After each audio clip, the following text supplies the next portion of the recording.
Kepala Dinas Pendidikan Sumsel Widodo menjelaskan, dari perhitungan pihaknya, Sumsel saat ini masih membutuhkan sekitar 2.300 orang guru untuk SMA dan SMK. Dan pihaknya terus memberikan kesempatan untuk lulusan keguruan agar bisa berkontribusi dalam dunia pendidikan di Sumsel. Kita dukung perkembangan guru agar semakin baik kesejahteraannya, semakin baik pahanya, dan dilindungi lebih baik lagi depan. Pak, untuk jumlah guru saat ini, Pak, apakah sudah memadai untuk Sumsel? Kita kurang guru di Sumsel untuk SMA SMK kurang 2.300 guru.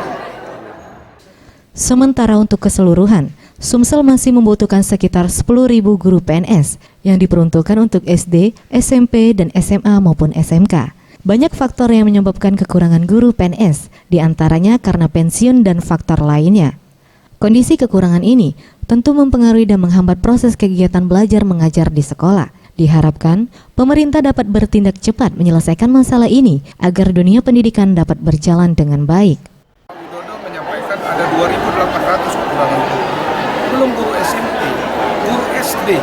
SD yang sudah banyak pensiun, yang sudah luar biasa. Palembang saya sudah 2.000 kita kurang guru. Apalagi di kabupaten kota, Sumatera Selatan, sudah lebih dari 10.000 kita. Tim Liputan, Sriwijaya TV.